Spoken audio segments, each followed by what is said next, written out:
Good morning mga tol!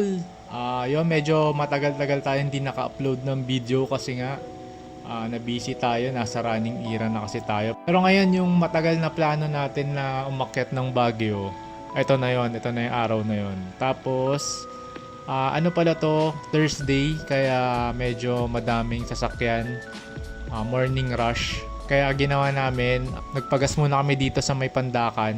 Buti din pala bumaba na rin yung presyo ng diesel ngayon. Nasa 77 na lang siya. Kaya syempre, pina-full tank agad natin yan. Para sakto, abot na yan hanggang Baguio. At pabalik na ng Manila. Dahil nga ngayon, weekdays, dito kami dumaan ngayon sa may Nagtahan. Tapos, mag-NLEX connector na lang kami para dire-diretso na yung biyahe. Para maiwasan na namin yung Avon Bonifacio tsaka yung sa may Espanya kasi nga maraming pumapasok ng ganitong oras. Magsi 7 AM pa lang kasi ng umaga. Ayan. So dito, pagdating dito sa may baba ng Nagtahan, kanan lang tayo dito. Tapos dire-diretso lang, makikita mo na yung entrance ng NLEX connector. Magsaysay tong ramp na to kasi hanggang dito pa lang yung dulo ng connector. Hindi pa gawa kasi yung sa Quirino. Kung open na sana yung Quirino, mas malapit sana kami doon. Pero okay lang kasi mas mabilis naman to compared sa dadaan ka dun sa maraming stoplight sa baba. Ayan. Tapos nasa 100 plus lang yata tong na to. Simula dito sa Magsaysay hanggang dun sa may palabas na ng NLEX.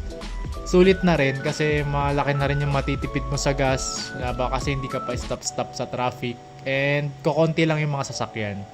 Madalas nang makakasabay mo dito yung mga papuntang pier, yung mga trucks, ganun. Ayan. Ito, medyo malapit na rin to sa may palabas ng NLEX. Medyo malayo lang yung ikot niya. Pero tuloy-tuloy naman tsaka mabilis. Nasa 60 or 80 atang speed limit nito. Ito, paano na tayo? Papunta na tayo ng NLEX. Ayan, sa kanan tayo. Northbound. Tapos sa mga future content ko pala, dito ko na rin i-upload yung mga cycling content ko para isang channel na lang. And baka mag-upload din ako dito ng mga running content kasi nga sasali nga tayo dun sa Manila Marathon. Ayun, dito pala ulit kami nag-stop over sa may Lakeshore sa Mexico, Pampanga. Lang kami dito, magba-bathroom break lang. Medyo madami-dami rin tayong mga nakasabay na sasakyan kaya video-video lang tayo dito. Tapos yan, binidyoan lang din natin yung Nissan Terra natin, black na black. And after pala netong paglagpas ng Dao, medyo traffic kasi nga may aksidente. Hindi ko na nabidyohan yung buong part kasi mga 20 to 30 minutes din ata kaming na traffic kasi meron palang motor na aksidente. Sana okay lang si kuyang rider. Ayan. Tapos after nito sa SC Tex na kami, papasok namin ng SC Tex northbound. Ayan, kanan lang tayo dito, dire-diretso tayo. Nasa na rin siguro to, nasa 9 AM na rin ata to, kaya medyo gutom na rin kami. Kaya yung pinakauna naming nakitang gas station dito, yung PTNT nga. Ayan, nag-breakfast na rin kami dito para dire-diretso na to hanggang sa may La Union sa Rosario. Ayan, sa Chowking lang kami nag-breakfast, quick breakfast lang, tapos lumarga na rin ulit kami para maaba pa yung oras natin na mamasyal dun sa Baguio. Tsaka yung last na punta ko ng Baguio, before pandemic pa. Kaya excited din ako dito kasi may mga bagong tourist attractions na mapupuntahan doon. Yung Igorot Kingdom, tsaka may iba pang mga bago. Tsaka para na rin, makapag-relax na rin. Tapos sabi ko nga, diba, weekdays to. May 14 tong alis namin. Meron kasing Tour of Luzon ng last stage papuntang Baguio and sa Quezon Road sila dadaan. Kaya may oras na sarado yung Quezon Road. Ang ginawa namin, kinabukasan na kami umalis para hindi rin matraffic tsaka para kukonti na rin yung tao. Syempre maraming manonood ng mga cycling fans doon na magstay doon sa city kasi sa Camp Janhay yung finish nila eh. Kaya ang ginawa namin, kinabukasan na lang. Kaya Thursday na lang din yung pinili namin. And coding din pala kami kasi ng Wednesday. Tsaka alam ko may coding din sa Baguio. Sa may na tayo, Tiplex na tayo na part, yung may kilometer 143 na station. na Petron. Ito na yung last na gas station eh. Kaya kung sakaling mapapadaan kayo dito pa northbound, magpagas na kayo kasi ang dulo nito sa may Rosario na and wala siyang ibang gas station. Sa may exit na mismo ng TPLEX. Swerte namin kasi hindi umulan nitong araw na to. Medyo maulap sa Manila nung paalis kami kaya sana okay yung weather sa Baguio. Ayun, nakisama naman sa amin yung panahon. Eto, nasa may na kami, Rosario. Pa-exit na kami nito ng TPLEX. Tapos ulit kami, mag-bathroom break ulit kami dito sa may dulo, yung clean fuel. Madalas kasi dito rin kami tumitigil, parang nung sa vlog namin sa Ilocos, dito kami nag-stop over para magmerienda. Tapos dumiretso na rin kami, ayan, dito kami sa may part na ng Rosario, pakaliwa tayo dito sa Quezon Road. Kasi yung kanan, yan yung pabalik ng Pangasinan. Nakakamiss din talaga dumaan dito sa Quezon Road. Kasi nga, ganda nung view na nakikita mo pag nagda-drive ka. Kahit na sabihin mong paahon siya, paliko-liko, nare-relax ka naman kasi nga ang ganda ng view mo dito sa may kaliwa. Tapos may mga puno-puno dito sa may kanan. Yun nga lang, pag maulan, mahirap dumaan dito kasi prone to sa mga landslides eh.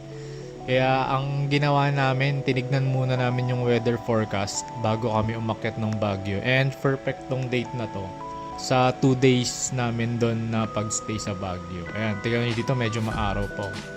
Tsaka may mga kasabay din tayong paakyat dito sa Baguio.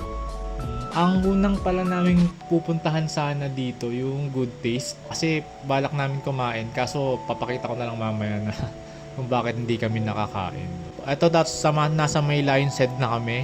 Buti may designated parking na dito kasi nga last time 'di ba sa gilid lang sila nagpa-park. Pero hindi na kami mi-stop, dumiretso na kami.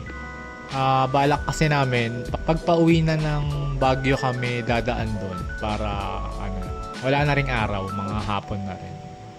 Tapos nandito na kami sa may rotonda na yung papasok na nung mismo ng town proper ng Baguio City. Ito nga, sabi ko 'di ba yung dadaan muna kami sa may Good Taste, kaso ang daming tao tsaka walang parking, kaya nag-decide kami na dito na lang sa SM Baguio mag-lunch. Tsaka para may sure na parking din. Dito na lang kami sa may Manam nag-lunch sa taas kasi konti yung tao tsaka masasarap talaga yung mga pagkain nila dito. Ayan, ito yung mga in-order namin. Then after namin kumain, di mo na kami nagpunta sa hotel dahil nagmamadali na rin kami. Tapos nadaanan din namin tong Valley of Colors papunta dun sa Strawberry Field. Pero hindi na kami nag-stop over din dito kasi wala ring parking eh. Kaya binidyohan ko na lang. Kung nakamotor kayo, okay lang. May makakapag-park kayo dyan, pero kasi kami walang parking, kaya dumiretso na kami dito sa may Strawberry Field. Pagkakaliwa dito sa Strawberry Field na. Sakto din na ganitong oras kami nagpunta dito para hindi rin ganun kainit tsaka hindi maaraw. Malaki din yung parking nila dito tsaka mura lang yung parking, 10 pesos or 20 pesos lang ata, hindi ko na maalala kung magkano yun kasi nakawala ko yung ticket ata. Ayan. Then dito nagpicture lang kami dito sa may sikat na landmark nito, yung malaking strawberry. Tapos nasa sa inyo kung gusto nyong mag strawberry picking, pwede yan, kaso medyo pricey siya. Mas okay na bumili na lang din kayo ng strawberry dun sa labas kung gusto nilang makatikim ng strawberry. Tapos may mga pasalubong din sila dito sa part na to. Tapos after namin doon, umakyat na rin kami kagad. Pupunta na kami dun sa may bagong tourist attraction nga dito, yung Igorot Stone Kingdom. Tapos ang ginawa ko, sinundan ko lang yung Google Maps. Tapos may siya, parang ewan ko kung shortcut ba to o pinadaan ako dun sa mga matatarik na part. Kaya no choice na ako kasi na dito na yung nadaanan namin eh. Pero okay lang kasi challenging naman yung mga niya na yung mga dinadaanan mo. Tapos dito mo matitest yung makina ng sasakyan mo. Kaya ang ginagawa ko dito minsan, sineset ko siya sa low gear, lalo na pagpaahon, tsaka matarik yung pababa.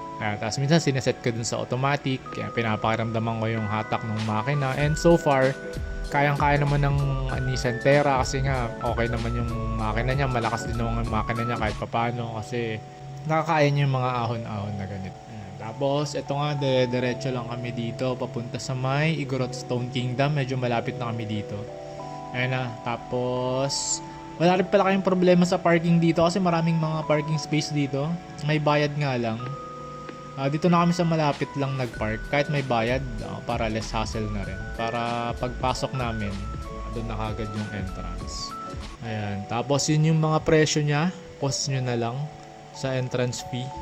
So, ito yung mga pwede mong gawin dito sa loob ng Igorot Stone Kingdom. Iba-iba.